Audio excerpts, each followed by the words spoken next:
Então, Mateus 23, a partir do versículo 29. Ai de vocês, escribas e fariseus hipócritas, porque vocês edificam os sepulcros dos profetas, enfeitam os túmulos dos justos e dizem: se nós tivéssemos vivido nos dias de nossos pais, não teríamos sido seus cúmplices quando mataram os profetas. Assim, vocês dão testemunho contra si mesmos de que são filhos dos que mataram os profetas. Portanto, tratem de terminar aquilo que os pais de vocês começaram: serpentes, raça de víboras. Como esperam escapar da condenação do inferno? Por isso, eis que eu lhes envio profetas, sábios e escribas. A uns vocês matarão, e a outros crucificarão. A outros ainda açoitarão nas sinagogas e perseguirão de cidade em cidade, para que recaia sobre vocês todo o sangue justo derramado sobre a terra, desde o sangue do justo Abel até o sangue de Zacarias, filho de Baraquias, a quem vocês mataram entre o santuário e o altar. Em verdade lhes digo que todas essas coisas hão de vir sobre a presente geração. Versículo 37 ainda. Jerusalém, Jerusalém, você mata os profetas e apedreja os que lhes são enviados. Quantas vezes eu quis reunir os seus filhos como a galinha junta os seus pintinhos debaixo das asas, mas vocês não quiseram. Eis que a casa de vocês ficará deserta, porque eu lhes afirmo que desde agora não me verão, até que venham a dizer: bendito que vem em nome do Senhor. Agora, capítulo 24. Só um trechinho inicial. Jesus saiu do templo e, enquanto caminhava, os seus discípulos se aproximaram para lhe mostrar as construções do templo. Ele, porém, lhes disse: vocês estão vendo todas estas coisas?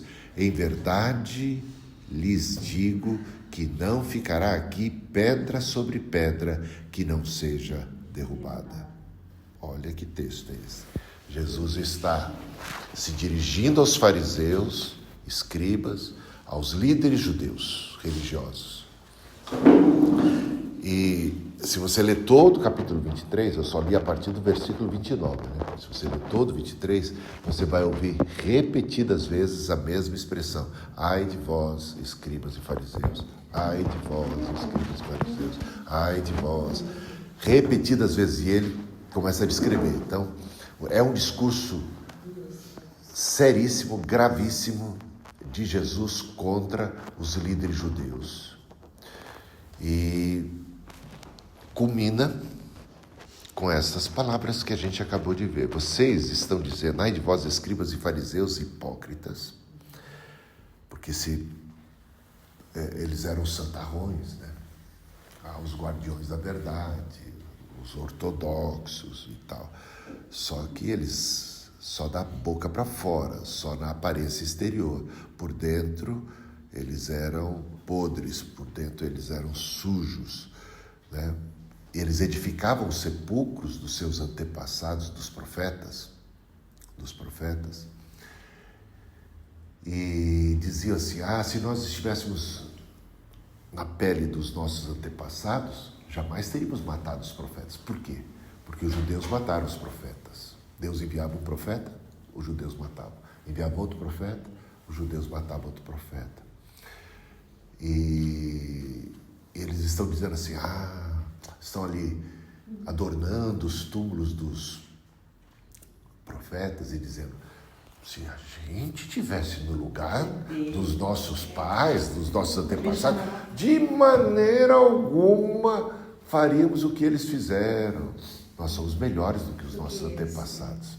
Jesus está dizendo: coisa alguma. Vocês não são melhores em nada. Vocês são piores que eles. Piores que eles. E aí Jesus está dizendo: eu vou enviar profetas, evangelistas, profetas. Ele coloca isso em outros termos, né? Que vai ser prova de que vocês são filhos dos que mataram os profetas.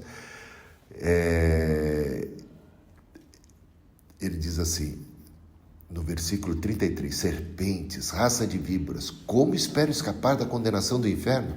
Por isso eis que lhes envio profetas, sábios e escribas. A uns vocês matarão, a outros crucificarão, a outros ainda vocês açoitarão nas sinagogas e perseguirão de cidade em cidade, para que recaia sobre vocês todo o sangue justo derramado sobre a terra, desde o sangue de Abel, que foi o primeiro a ser assassinado. Esta geração de judeus, da qual Jesus fez parte, que vai rejeitar o Cristo, que vai matar o Cristo, que vai perseguir os cristãos, seria objeto do justo do juízo de Deus que recairia sobre eles. Tão grave era o que eles estavam prestes a fazer, porque estavam prestes a matar o próprio Cristo e depois a perseguir e matar os cristãos, rejeitando a salvação, rejeitando o Messias e se levantando contra a igreja, que Jesus disse que aquela geração de judeus sofreria o maior juízo. Seriam eles como que responsabilizados pelos pecados de todos os crimes já cometidos, porque eles estavam simplesmente matando o próprio Cristo. E também os profetas daquela mesma geração. Aliás, a gente pode incluir João Batista e tantos outros mais que foram mártires e perseguidos, e açoitados, e presos e tudo mais. Jesus diz, essa geração, veja só, o último versículo do capítulo, não é o último versículo, é o versículo 36. Em verdade, lhes digo que todas estas coisas hão de vir sobre a presente geração, aquela geração. E uma geração normalmente dura 40 anos, mais ou menos, aproximadamente, é o que se tinha em mente em termos de geração, principalmente naquela época em que a estimativa de vida girava exatamente em torno de 40, de 30 e poucos, 40 anos. Era uma geração inteira já se ia. Então Jesus até que não morreu tão novo. Não, novo. Ele morreu já com 33, já estava na época. É interessante observar esse lado, né? Que no passado as coisas eram assim. Então, sobre essa geração recairá esse juízo terrível. Veja só, essa geração. Então a gente tem que esperar que em 40 anos algo vai acontecer com os judeus. E quem conhece a história já sabe o que aconteceu no ano 70 da era cristã. E o que é que vai acontecer? Jesus diz agora, no versículo 37, Jerusalém, Jerusalém, você mata os profetas e apedreja os que lhes são enviados. Quantas vezes eu quis reunir, como a galinha reúne os seus pintinhos, eu quis salvar, abraçar, proteger vocês, mas vocês não quiseram. Ele veio para os que eram seus, mas os seus não o aceitaram, não o reconheceram, não quiseram. Eis que a vossa casa vos ficará deserta. O quê? Jerusalém vai ficar deserta. Pois eu lhes afirmo que desde agora não me verão até que venham a dizer, bendito que vem em nome do Senhor. Aí está falando do dia da entrada triunfal de Jesus em Jerusalém, que ele chora sobre a cidade, né? E aqui entramos no capítulo 24.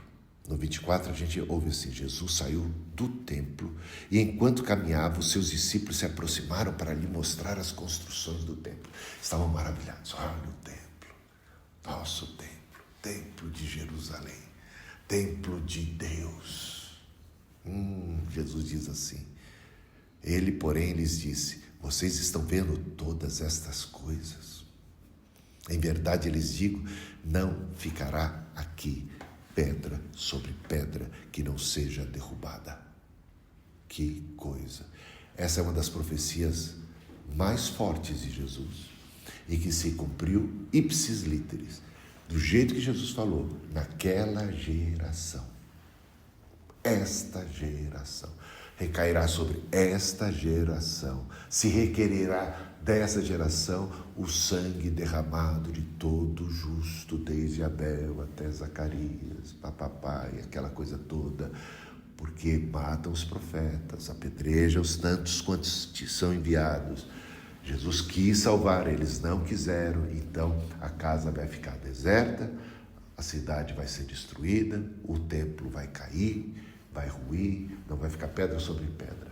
Quando aconteceu isso? Naquela geração. Isso já é história. Quando Jesus disse isso, estamos ali por volta do ano 30 da era cristã, um pouco antes, porque Jesus nasceu 4 antes de Cristo, mas isso não vem ao caso. Em torno do ano 30, é que Jesus, um pouco antes disso, está dizendo isso. 40 anos depois, Jerusalém cai sobre o Império Romano. Antes ela é sitiada. O historiador Joséfo, entre outros mais, é quem melhor retrata o que se passou. Ele diz que houve um cerco dos exércitos romanos em volta da cidade. Ela ficou sitiada por anos e não entrava e nem saía ninguém, nem comida, nem nada. Então você imagina uma cidade por anos sem abastecimento de nada. O nível de fome foi terrível e de angústia, porque você está o tempo todo esperando que aquele exército venha invadir e destruir, porque eles são poderosíssimos.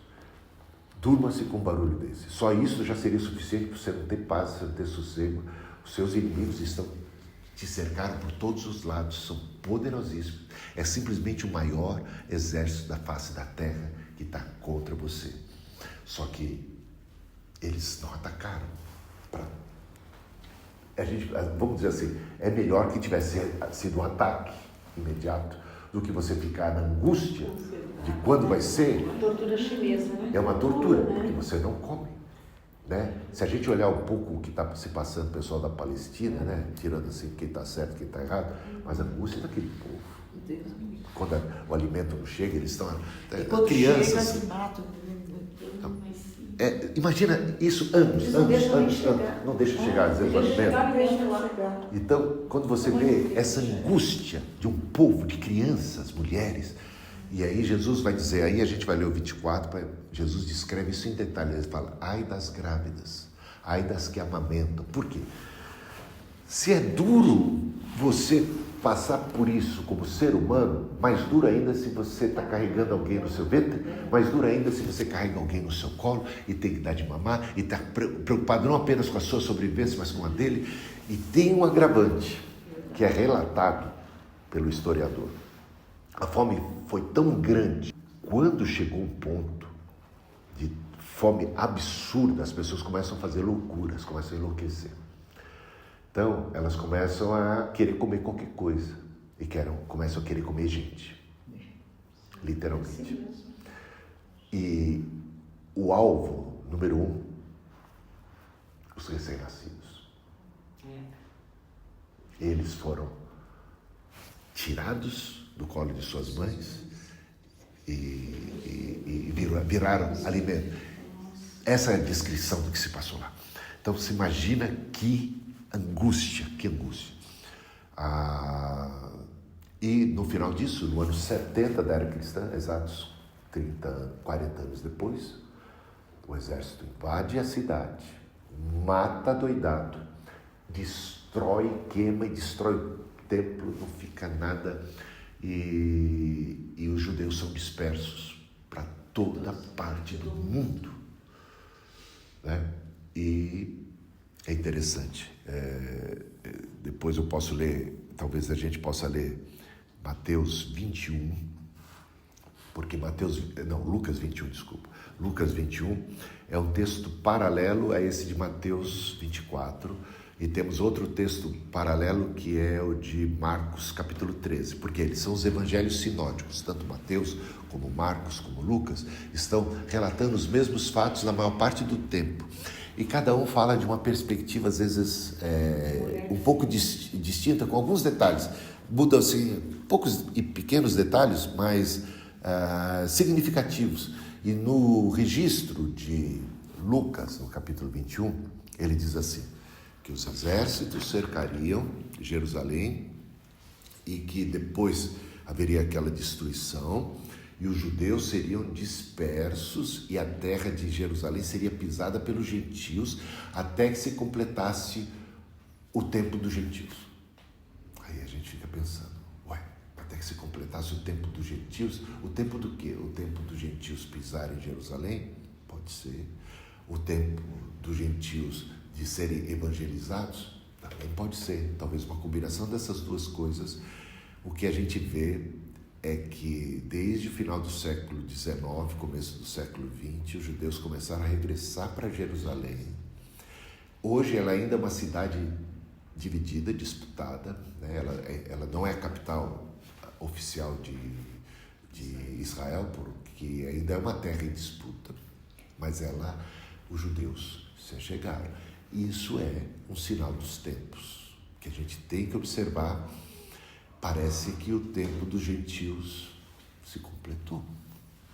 Então, parece que estamos mais perto da segunda vinda de Cristo do que nunca. Agora, vamos à leitura do que vem aqui. Aí os discípulos, Jesus acaba de descrever a destruição do templo que aconteceria. Aí os discípulos ficam atônitos, né? E perguntam, quando é que vai acontecer isso? Jesus já tinha dito que naquela geração se daria o juízo contra os judeus, né? Isso no versículo 36, se não me engano, né? No versículo, em verdade lhes digo que todas essas coisas vão de vir sobre a presente geração. Ele descreve no capítulo 24, no versículo 2, não vai ficar pedra sobre pedra, que não seja derrubada. E os discípulos perguntam no versículo 3, Jesus estava sentado no Monte das Oliveiras, quando os discípulos se aproximaram dele, em particular, e lhe pediram, diga-nos quando estas coisas vão acontecer, e que sinal haverá da sua vinda e do fim dos tempos. Eles querem primeiro saber quando é que estas coisas que Jesus acabou de dizer, quais são? O juízo sobre os judeus e a destruição do templo e da cidade. Quando é que isso vai acontecer? E eles entendem que isso é um sinal dos tempos. E eles não estão errados em entenderem assim. Porque eles perguntam, e qual é o sinal da tua vida? Isso é um sinal da tua vida? e quando é que vai chegar o final dos tempos? Então eles entendem que isso é algo tão significativo que isso tem a ver com o fim do mundo, ou o fim dos tempos, ou a segunda vinda de Cristo. Então eles fazem praticamente 3 perguntas e eles entendem que há uma relação entre elas. Eles não estão errados em entenderem que há uma relação entre elas, mas talvez não uma relação assim de efeito imediato, instantâneo, mas há sim, são profecias dos finais dos tempos. E aí Jesus começa a explicar. Respondeu, tenham cuidado para que ninguém vos engane. Então, a primeira coisa que a gente tem que entender é que Jesus está nos advertindo para sermos cuidadosos, porque haverá muito falso profeta, muito engano.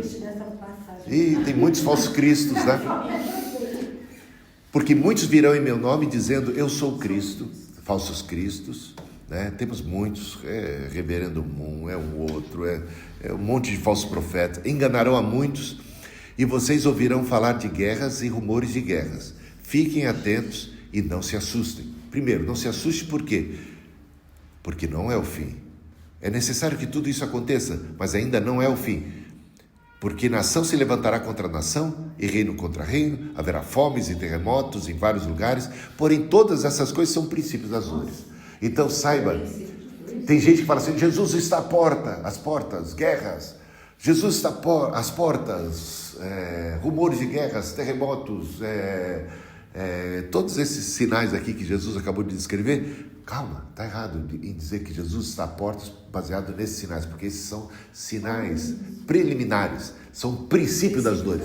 E todo mundo sabe como uma mulher grávida, e aqui estamos num reduto de mulheres, as mulheres grávidas e principalmente marinheiras de primeira viagem, que estão grávidas e para dar à luz, quando sentem dores, podem achar que já chegou a hora e podem correr com os seus maridos para a maternidade e de repente vão ouvir de um especialista, calma, isso é só, volta para casa, é o princípio das dores. E elas ficam apavoradas. Se isso é o princípio das dores, o que será? De alguma maneira, então, o que Jesus descreve é um paralelo. Ele usa a gravidez, né, como uma figura de linguagem para descrever que não devemos nos assustar em vista de tais e tais sinais, porque esses seriam sinais preliminares, princípio das dores. Eles são sinais de que você realmente está prestes a dar à luz, ou então que Cristo está prestes a chegar, ou seja, que você é sinal de que há uma gravidez e há algo em processo, mas não é sinal de que isso vai se dar instantânea, imediatamente. Ainda há algo mais pela frente. E esse algo mais ele passa a descrever a partir desse momento. Né? É por isso que muitos ficam falando toda hora assim, é o fim do mundo, é o fim do mundo. Porque, não é de hoje que a gente ouve essa frase, né? Porque não leem. Porque não leem isso aqui. Exatamente. Porque ficam confundindo os sinais, e Jesus deixou claro, não se assustem. Né? Não se assustem. E você pode ver tudo isso sem ficar alarmado. Não é para você ficar alarmado, é para você ficar atento. Aumenta a sua atenção, chama a sua atenção. Você está se preparando para esse dia derradeiro, né? Estamos nos aproximando, mas ainda não é o fim. Ainda não é o fim. Vocês serão entregues para serem maltratados e eles os matarão. Triste isso, né? Haverá muito martírio. E já houve ao longo de toda a história, mas parece que isso é um dos sinais bem fortes da chegada do fim. Vocês serão odiados por todas as nações por causa do meu nome. Nesse tempo, muitos hão de se escandalizar, trair e odiar uns aos outros. Se vocês recordarem bem, quando a gente leu 2 Tessalonicenses capítulo 2, 2 semanas atrás, Paulo falava assim, olha, não pense que chegou a hora, que Cristo já chegou, porque ele não virá sem que primeiro aconteça apostasia. Olha aqui, esse sinal forte, apostasia. Muita gente abandonando, esfriando na fé, abandonando, né? Então, se escandalizar. Muito, muito triste. E é sinal dos tempos. Muitos falsos profetas se levantarão e enganarão a muitos. Gente, é o que mais está rolando nos dias de hoje. E por se multiplicar a maldade, gente, quanto absurdo, quanta maldade. A gente vê assim, as pessoas fazendo, filho matando mãe e pai, matando irmãozinhos, o cara lá na briga de trânsito à toa, né, matou o gari ali. Viu, um gari, não estava fazendo nada, mas uma maldade gratuita. Né? E as pessoas não fazendo caso da vida humana, como se não fosse nada. Filho que abandona. Não, você viu isso aí, né? Jogando um velhinho. O pai, né? Descartando o pai. Assim como lixo na calçada. Como se fazia com animais, que não se faz com animais. Um cachorro, um gato. Ainda tem gente que faz, mas hoje em dia...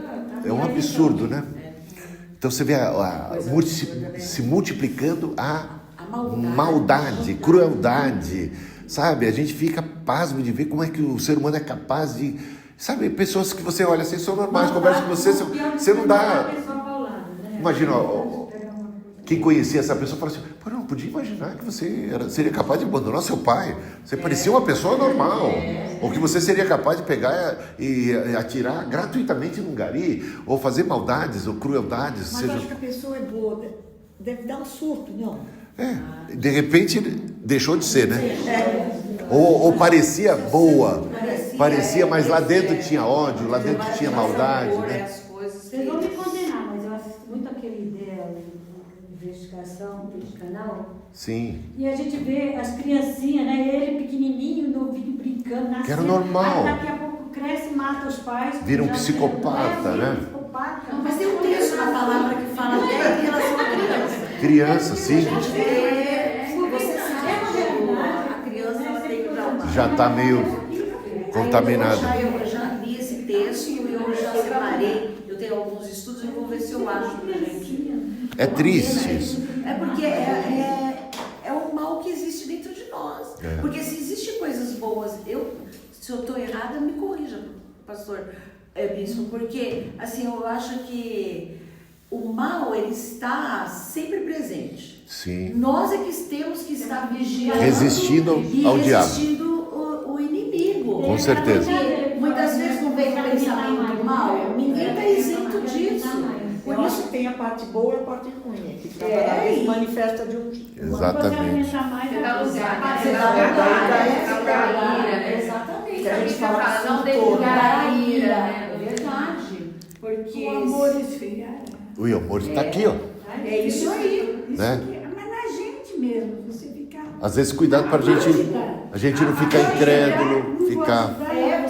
Você tem medo de vir tudo o que acontece. A apatia. Às vezes eu falo, Senhor, eu dou ou não dou? Eu me aproximo, se a pessoa pedindo, você fala, você vai. Às vezes você vai ajudar alguém e se E alguém você se acaba levanta sendo, contra você... Também, você tem medo. Eu né? tinha mania de abaixar, orar com pessoas que estavam assim, na sarjeta. Agora eu não faço mais isso, mas eu continuo orando. Até o Beto falou, você não vai perder a Sim. mania nunca, né? Mas aí Deus Não, conhece teu mas, coração. Ele sabe que você não vai, porque não você vou, tem mas eu tô esse- indo de Mas longe. o teu coração, Mas eu intercedo de longe, sabe? Falo, Senhor, Deus conhece o são coração. príncipes e princesas jogados na Sim, é sarjeta. triste. Que o inimigo Pessoas que fez Deus ama de- E a muito. gente também Exatamente. pode ser imprudente. É. Eu faço uma coisa interessante. Hoje eu já não faço mais Eu isso. faço uma coisa interessante. Quando eu vou dar algum dinheiro para alguém, eu já falo na hora, esse dinheiro está abençoado, você não vai conseguir usar nem droga e nem bebidas alcoólicas. Ela já Eu deu uma falo palavra, isso. já deu alimento.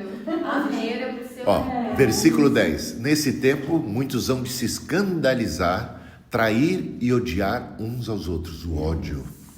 Gente, a gente está vivendo dias onde as pessoas semeiam ódio. Até escrevi 3 textos seguidos a esse respeito e é triste. Muitos falsos profetas se levantarão e enganarão a muitos. E por se multiplicar a maldade, o amor se esfriará de quase todos. Olha aqui, que quadro terrível.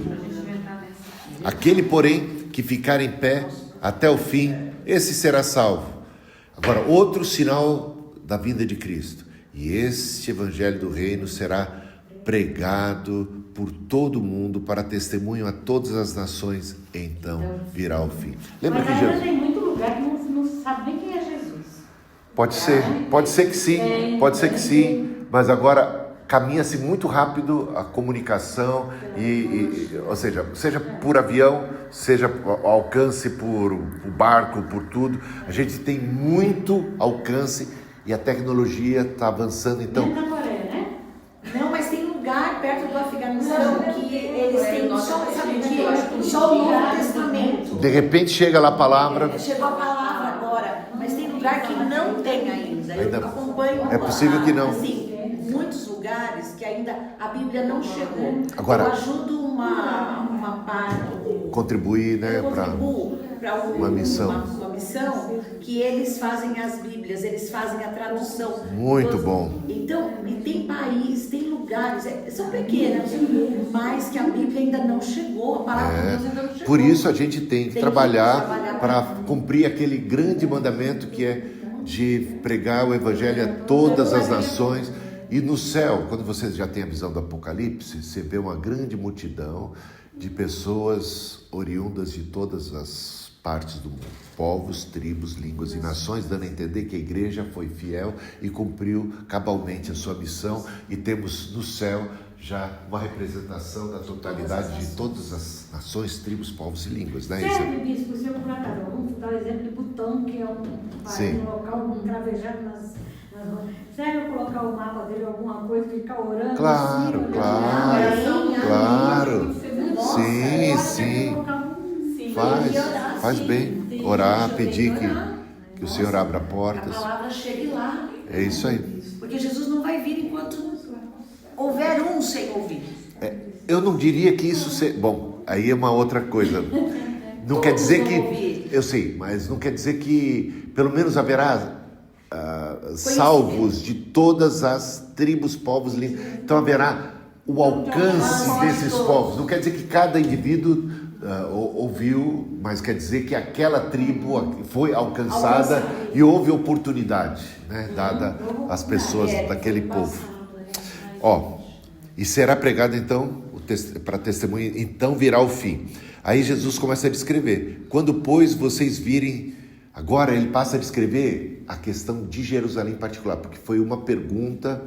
Primeiro, parece que Jesus está respondendo a pergunta de quando vai ser o fim do mundo e que sinal haverá da sua vinda. Agora ele passa a responder quando é que vai se dar a queda de Jerusalém e a destruição do templo, porque ele passa a falar de Jerusalém em especial, né? Quando, pois, vocês virem situado no lugar santo, o abominável da desolação, então esse lugar santo é o templo, de que falou o profeta Daniel, ele está falando de Daniel, a profecia da 70ª semana de Daniel, capítulo 9, se você quiser depois, em casa, com calma, ver, de que falou o profeta Daniel, quem lê entenda. Então os que estiverem na Judéia, veja que agora ele passa a falar de algo muito localizado, daquilo que ele estava falando lá atrás, que é a destruição de Jerusalém, do juízo de Deus sobre a cidade de Jerusalém, o povo judeu, o povo de Israel, por conta de matarem os profetas, da rejeição do próprio Cristo e tudo mais, né? E que não ficaria pedra sobre pedra. E ele diz assim: quem estiver no terraço, não desça para tirar de casa alguma coisa. Ele está se voltando para os seus discípulos judeus, que estariam, por ocasião dessa chegada, aproximação dos exércitos romanos, em Jerusalém, para que eles não sofressem aquele juízo, porque esse juízo não era para eles. Então Jesus está dando para eles um livramento desta grande tribulação de caráter judaico de Jerusalém, do sítio, de tudo aquilo que aconteceu desde os anos anteriores até o ano 70 da era cristã, quando Jerusalém foi destruída. Quem estiver no terraço, não desça para tirar de casa coisa alguma. Por quê? Porque pernas para que te quero, não há tempo. Quando vocês virem, diz lá, Lucas, na versão de Lucas, capítulo... Apego material. Na versão de Lucas, capítulo 21, diz: quando vocês avistarem os exércitos se aproximando, corram, fujam. Quando vocês virem, então ele está se voltando para os discípulos. Lembram que essa palavra, antes de ser palavra de Deus para nós, foi palavra de Deus para eles, e eles são pessoas que estariam no contexto judaico, no contexto da Judéia, no contexto de Jerusalém, e quando eles observassem a aproximação dos exércitos romanos, eles deveriam correr e fugir, né? Quem estiver no terraço, não desça para tirar de casa alguma coisa, e quem estiver no campo não volte atrás para buscar a sua capa. Ai das que estiverem grávidas e das que amamentarem, como eu já comentei naqueles dias. Orem para que a vossa fuga não aconteça no inverno e nem no sábado. Portanto, os discípulos de Jesus, cristãos, seguidores fiéis, ainda que judeus, morando em Jerusalém, eles teriam o escape e o livramento não através de um arrebatamento nessa ocasião, mas através da própria fuga. Eles fugiriam com as próprias pernas. Essa era a orientação de Jesus para eles. Porque nesse tempo haverá grande tribulação, como nunca houve desde o princípio do mundo até agora e nunca jamais haverá. Grande tribulação sobre Jerusalém, foi a maior de toda a história. Jerusalém nunca passou pelo que ela passou naquele tempo. Não tivesse aqueles dias sido abreviados, ninguém seria salvo, mas por causa dos escolhidos, é possível que alguns escolhidos tenham ficado.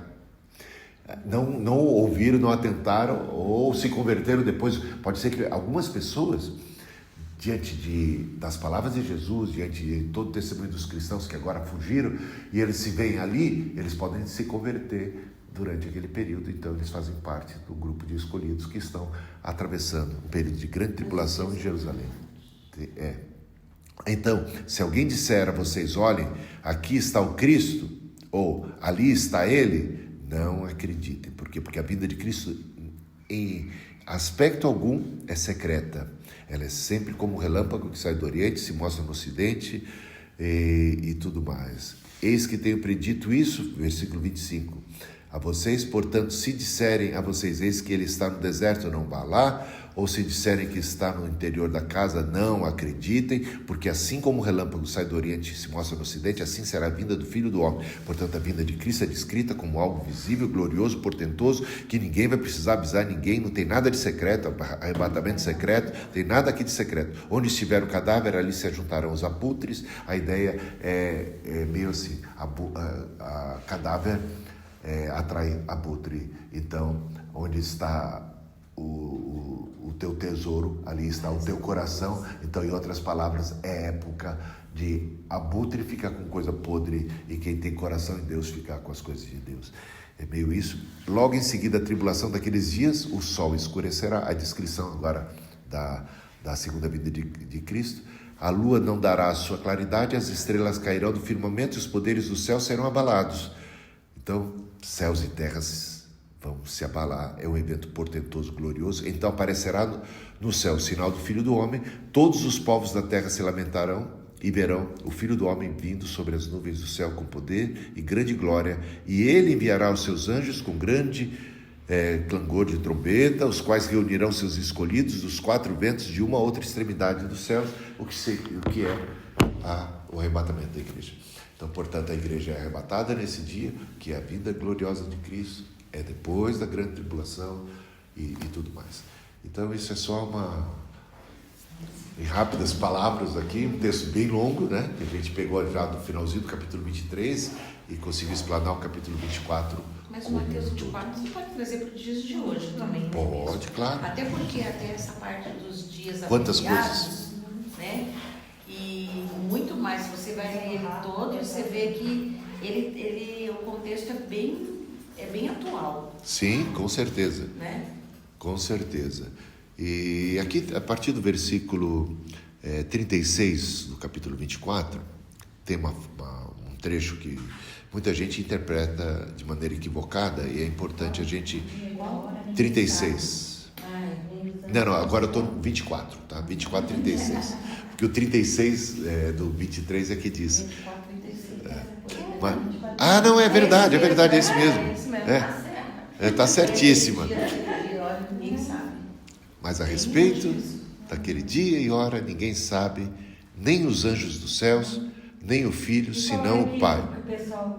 Porque as pessoas tentam marcar a data da volta de Cristo.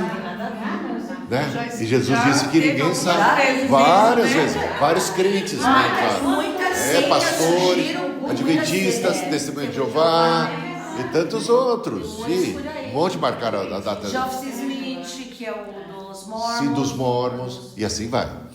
Agora, tem gente que acha que isso daí é irrelevante para que estudar a final desse tempo. Mas muitas seitas Surgiram assim. sim, Jesus falou sobre sinais, mas nenhum desses sinais, eles são para que você possa precisar a data em que Cristo vai voltar. É para que você esteja alerta e preparado diante de toda... E quando se deparar com essas coisas, não ficar assustado e saber que Deus preparou. Ele avisou. Então, fique com... Agora, versículo 37 também é muito mal interpretado, pois assim como foi nos dias de Noé, todo mundo conhece a história de Noé, né? Assim será também a vinda do Filho do Homem. Portanto, ele está comparando a segunda vinda com o que aconteceu nos dias de Noé. Ou seja, aconteceu de repente o dilúvio. Sabe, Noé estava anunciando, estava avisando, as pessoas estavam dando pouca bola. Noé falando, se prepare porque vai vir o dilúvio. Só ele se preparando com a arca e os outros nem aí. Quando veio, olha o que aconteceu. Assim será também na vinda do Filho do Homem. Pois assim como nos dias anteriores ao dilúvio comiam, bebiam, casavam, davam-se em casamento, até o dia em que Noé entrou na arca e não o perceberam, até que veio o dilúvio e os levou a todos. Os levou em que sentido? Quando veio o dilúvio, as águas do dilúvio levaram todos. Eles foram tragados, eles foram, mortos, engolidos, e levados, e arrastados, e enterrados debaixo daquelas águas. Sumiram, desapareceram, né? E até que veio o dilúvio e os levou a todos. Assim será também a vinda do Filho do Homem. Essa é a parte que eu falei naquela... Não. Vai ver agora, ó. Então 2 estarão no campo, um será levado e o outro deixado. Quem foi levado? Está numa boa? Foi levado quem crê em Jesus. Não, aí é o contrário. Quem foi levado pelas águas do dilúvio? Pega o raciocínio. Ou ao contrário. Veio, até que veio o dilúvio, eles não entraram, não se prepararam, só Noé entrou, não perceberam, até que veio o dilúvio e os levou a todos. Quem foi levado? Os perdidos. E aqui, 2 estão no campo. Um é levado e deixado o outro. Quem foi levado? O perdido. Mas eu acho- Sim, o perdido é levado aqui. Eu não Que é o entendo assim, assim. na verdade invertem, né? Eles invertem. Eis aí o erro É o gravíssimo. tratamento. O erro gravíssimo de entender, levados Não tem como aqui. arrebatamento isso, mas Mas assim, Por isso- muitos falam que é. Eles interpretam como arrebatamento secreto.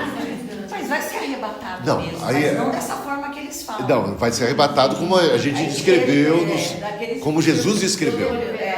Então, Acompanha- quem foi deixado é o salvo?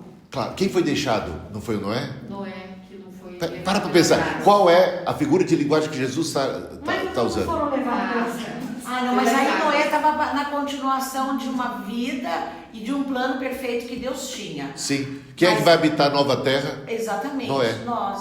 Não, e também. Não, nós. quem habitou a nova terra? Porque quando passou o Foi dilúvio, o Noé lavou a e a terra. família. Quem habitou a nova terra? Quem foi deixado para habitar a nova terra? Ai, você deixa não, isso não. Não, Mas é porque Jesus usa a figura. Acompanha aqui o raciocínio. Vamos mas deixado vivo. Deixado vivo, levado morto.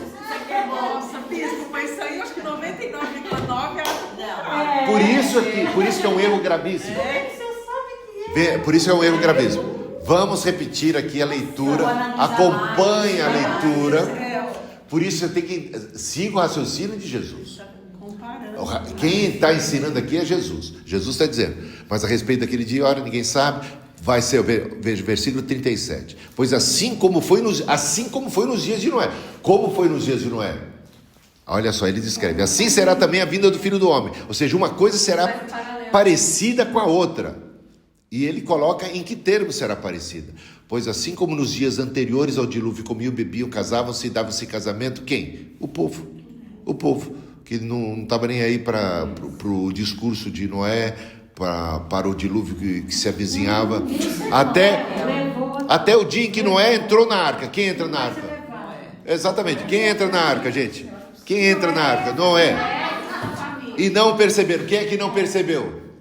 O povo. O povo não percebeu. Até que veio o dilúvio e os levou a todos. Quem é que foi levado aqui? O povo. O povo. Levado como? Continua a parábola. Sim, sim. Dos dois servos. Mas não, primeiro você tem que entender. Primeiro você tem que entender Agora que eu quem acho que levou? Como a Bíblia, agora eu vou comer um pouquinho mais. Porque isso tem que entrar. Exatamente. Entenda bem. Esse texto. É porque Agora você entenda ouviu bem. Desde que você imaginou, né? Desde que Porque alguém você passou, foi pro te céu. induziram ao erro. Te induziram ao erro, sabe, aqueles deixados para trás e toda aqueles. O mercado estava Sim, acompanha aqui comigo. Né? E os levou. Não, vamos, gente, vem comigo aqui. Acompanha comigo. E os levou a todos. Todos quem? Os que não creram. Os que não creram é que foram levados. Levados. Quem tá, gente, então, é claro, mas Jesus disse que é assim. Você tem que entender do jeito que Jesus falou. Cuidado com o que os pastores ensinaram. Ouça o que Jesus está ensinando. Repita essa leitura 1000 vezes e não vai ter como você sair fora. Eu entendi. Então, levados é sempre uma coisa ruim. Não, entendi que, como o senhor está falando, É. que o levados é uma coisa. É uma coisa ruim. É coisa ruim. Ruim. Os perdidos é que são levados. Mas eu ainda vou ler, eu quero. Sim, mas você pode- O sermão continua. Sim. Os dois servos. É aí que a gente entra nessa parábola. Depois de entender o que Jesus quis. Gente, vamos ouvir aqui. Ó, depois de entender. A Cida até falou, mas na arca não ia caber todo mundo. Mas cada um tinha que construir a sua arca. Digamos assim. Ninguém deu ouvido pra ele. Ele mandou. Claro. Prepare-se para o dilúvio. Por isso que era pregado. Noé construiu a arca. Mas ele pregava, né? As 10 virgens. Ele pregava, anunciava. Para que eles se preparassem também.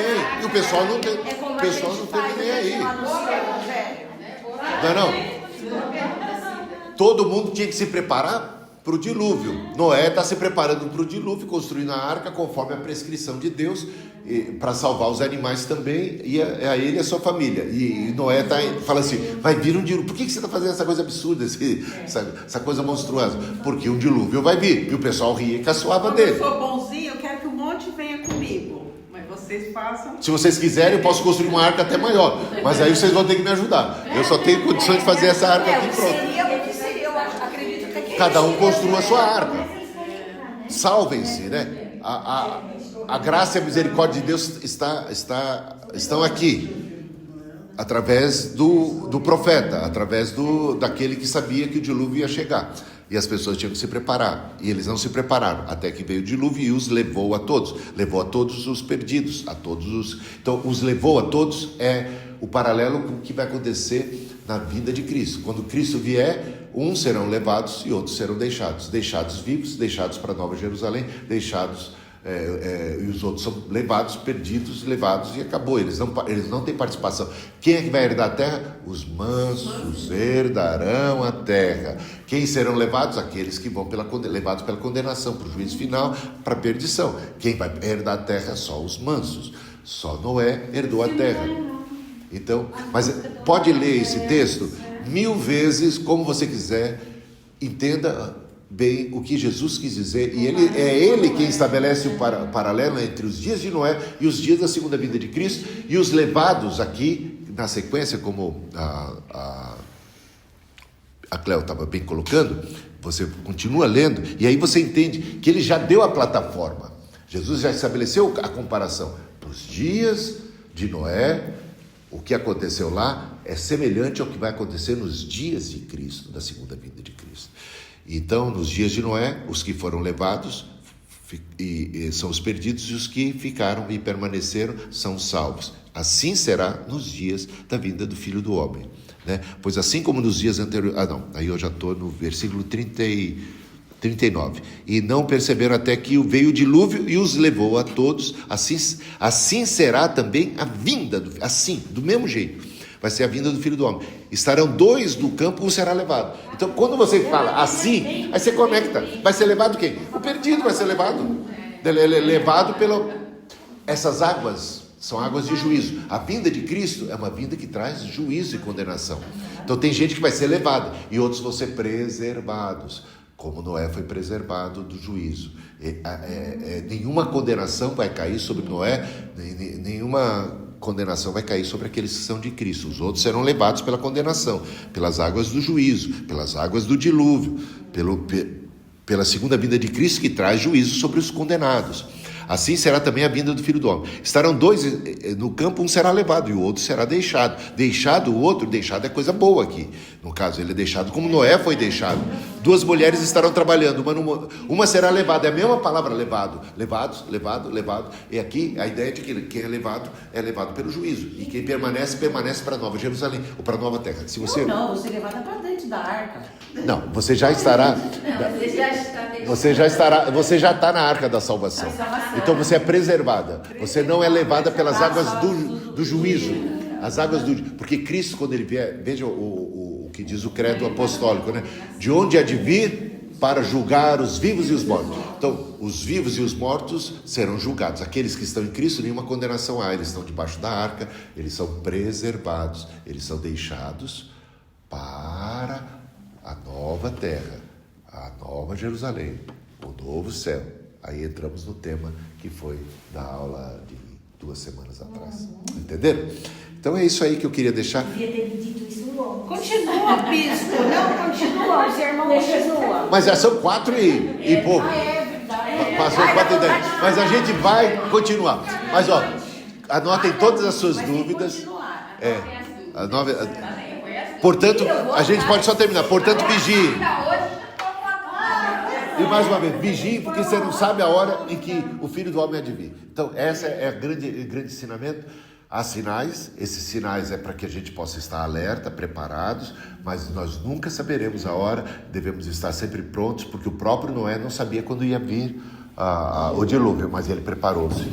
E a gente tem que fazer como assim. É errado falar como estamos no fim do mundo. Não é errado. Não é errado. Sim. Você começa a ter um evangelho Mas de vida dessa gente. o erro talvez fosse a gente falar assim, tá vendo aí guerras, rumores de guerra, dizer, então Jesus vai voltar a qualquer momento. Não. Guerras e rumores de guerra não são sinais que é isso. Eles já são sinais de que Cristo está perto, mas não quer dizer que é imediata a vinda. Agora existem sinais mais imediatos como a gente leu lá, esses são sinais mais fortes do evangelho sendo pregado para todo mundo: apostasia, perseguição, traição, multiplicar-se a iniquidade, essas coisas todas que de alguma maneira a gente vê que se acentua, tá bom? Então, de alguma maneira eu diria assim: estejamos preparados, porque se Cristo voltasse agora, a gente não ia poder alegar assim: não estava na hora, estava esperando que alguma coisa acontecesse. Como eu disse, assim, é possível que já tenha acontecido a evangelização necessária e suficiente de todos os povos, porque a gente não tem essas informações muito concretas, muito palpáveis. Portanto, vigia, não fica contando às vezes que é isso que eu queria mais. Fiquem alerta. Fica até mais tempo. Não, vigia e ora. Mas eu acho que quando a pessoa tem verdadeiramente encontro com Cristo, consegue entender o plano de salvação, esse amor de Cristo na nossa vida, é impossível desse jeito. Eu vou viver uma vida. Sim. Você tem desejo de estar mais perto, né? Você tem desejo de buscar mais, você tem desejo. Aqueles meus que não são salvos. Ora ao Senhor. Orar Faz por bem. eles, Te dê oportunidade de testemunhar. Exato. E que o Senhor, na sua graça, alcance a todos. Amém. É isso aí, gente. Valeu. Obrigada.